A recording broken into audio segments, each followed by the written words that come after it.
E tem mais informação chegando por aqui, gente. São 7h42. Quero te contar que Santa Catarina está entre os estados com menor percentual de serviços precários de saneamento.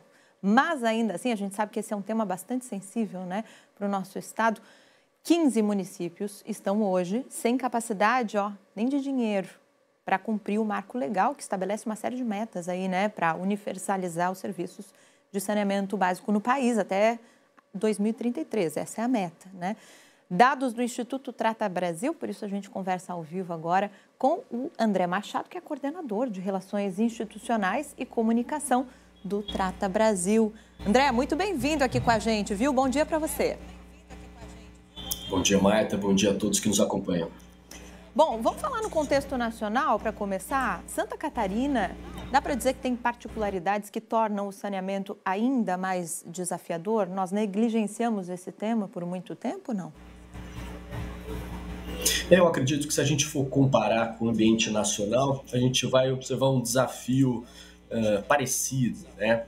Nesses 5 anos de marco do saneamento, a gente ainda observa a persistência de alguns desafios de cobertura de abastecimento de água, né? A gente ainda tem 34 milhões de brasileiros sem abastecimento de água regular na sua casa e cerca de 90 milhões de brasileiros sem os serviços de coleta e tratamento de esgoto, né? Então, o desafio principal continua sendo coleta e tratamento de esgoto por todo o país. Evidentemente, os piores indicadores eles estão na macro-região norte, eles estão na macro-região nordeste, mas é possível observar esse evento, né, da falta de coleta e tratamento de esgoto por todo o país, e acho que esse é o principal desafio também de Santa Catarina, né? A gente ainda vê indicadores muito aquém nesse serviço do que deveriam ser prestados para a população, né? A gente está falando aí de tratamento de esgoto da ordem de 30%, então muito ainda precisa ser feito no estado.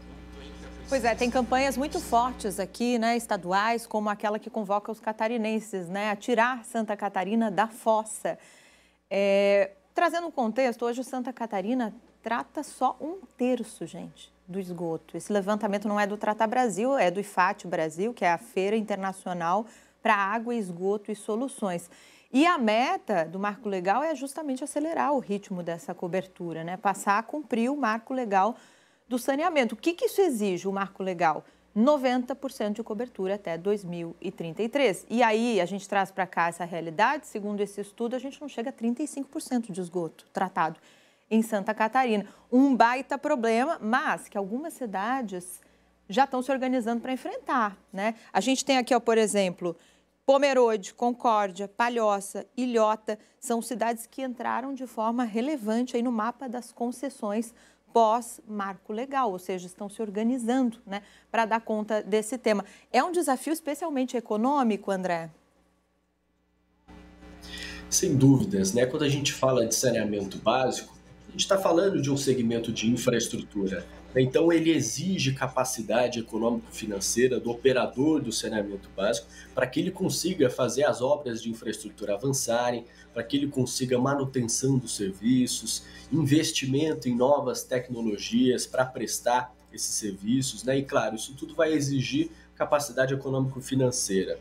O que a gente tem de parâmetro, né? O Plano Nacional de Saneamento Básico, o PLANSAB, ele indica para a gente que os municípios precisariam estar investindo cerca de R$ 224 ao ano por cada habitante.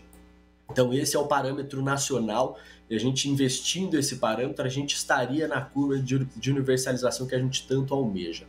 Mas os municípios que têm operadores sem essa capacidade econômico-financeira comprovada, a gente observa que, na média, eles investem R$ 53,63, né? Ou seja, a gente está falando de 1/4 do que deveria para a gente estar nesse trilho rumo à universalização dos serviços, né? Então, é importante a gente encaminhar algum tipo de solução, né? A gente tem visto por todo o país os arranjos regionais, arranjos estaduais, buscando um operador privado para poder auxiliar no investimento. Existem outros tantos casos, né, de municípios que conseguem estabelecer uma autarquia municipal, um serviço público municipal com capacidade interessante de gestão, capacidade financeira para fazer avançar os serviços. Então a gente tem modelos diferentes avançando no país, mas claro, alguma solução precisa ser encaminhada para que a gente tenha capacidade de investimento para fazer com que os serviços avancem, né? Acho que esse é o segundo ponto, né? O primeiro é a tomada de decisão pública, né? Então os nossos gestores, prefeitos e prefeitas por todo o país, em Santa Catarina não é diferente, precisam tomar essa decisão de qual vai ser a solução encaminhada para que no segundo momento a gente tenha essa capacidade de investimento para que os serviços de fato alcancem a população. André, para a gente ir terminando, queria entender de que maneira, né, o Instituto Trata Brasil atua como aliado, né, desses gestores que têm um baita desafio pela frente. Santa Catarina, gente, na prática, dá para dizer que 7 em cada 10 litros de esgoto vão parar no meio ambiente, sem tratamento. Isso prejudica a saúde da gente, mas também o turismo, a economia, né? Sem dúvidas, o nosso grande ativo, a nossa grande contribuição para a população, para os decisores públicos, é a disponibilidade de dados e informações, né? Então, a gente fica buscando nas bases de dados públicas, né? Qual é o status da universalização do saneamento básico, os impactos disso na vida das pessoas, e a gente tenta trazer esse material de forma didática para as pessoas, né? Saneamento básico, ele é um ponto importante que precisa estar na agenda pública. O que a gente tem de impacto significativo para a população, né? Quando nós deixamos de entregar água potável para as pessoas, quando a gente não coleta e não trata o esgoto, o risco de doenças ele é muito maior para a população, né? Isso faz com que o adulto ele falte mais ao trabalho, por exemplo, né? Porque ele vai ser acometido por alguma doença diarreica, por exemplo. E aí a gente tem uma diferença das pessoas que são assistidas por saneamento e das pessoas que não são assistidas por saneamento básico, uma diferença de mais de R$ 1.300 de salário dessas pessoas, né? Um impacto significativo.